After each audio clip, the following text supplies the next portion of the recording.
महिष खाई करी मदिरा पाना। जय श्री राम। तो मैं नीतू पांडे यूट्यूब चैनल पर आप सबका स्वागत करती हूँ। इस प्रसंग का वर्णन लंका कांड में मिलता है। इस प्रसंग में कुंभकर्ण विभीषण को देखकर उससे पूछता है कि तुम यहाँ कैसे आए। तो विभीषण कहते हैं कि मुझे रावण ने लात मारी और मैं प्रभु की शरण में आ गया। तो कुंभकर्ण विभीषण की प्रशंसा करते हुए कहता है कि हे तात, रावण तो काल के वश में है, लेकिन तुमने हमारे कुल का नाम रोशन कर दिया है। इस तरह से विभीषण की प्रशंसा करता है। महिष खाय करी मदिरा पाना, गरजा वज्र घात समाना। कुंभकर्ण दुर्मद रन रंगा, चला दुर्गत जिसे नन संगा। देखी विभीषण आगे आयो, परे चरण निज नाम सुनायो। अनुज उठाए हृदय तो हिलायो, रघुपति भक्त जानी मन भायो। तात लात रावण मोहि मारा, कहत परम हित मंत्र विचारा। ते ही ग्लानि रघुपति पहि आयो, देखी दीन प्रभु के मन भायो।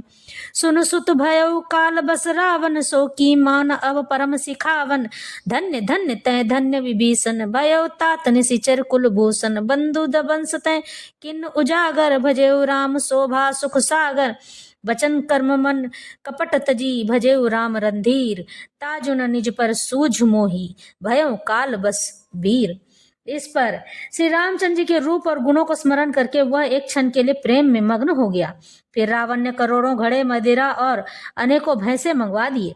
भैंसे खाकर और मदिरा पीकर वह वज्रघात बिजली गिरने के समान गरजा। मद से चूर रण के उत्साह से पूर्ण कुंभकर्ण किला छोड़कर चला, सेना भी साथ नहीं दी।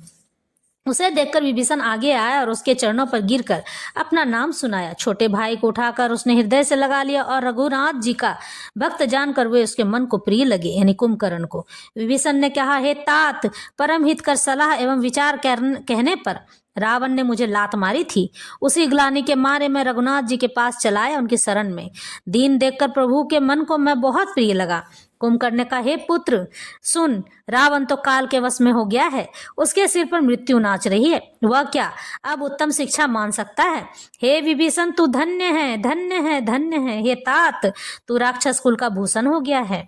हे भाई, तूने अपने कुल को देदीप्यमान कर दिया, यानी कि अपने कुल का नाम रोशन कर दिया।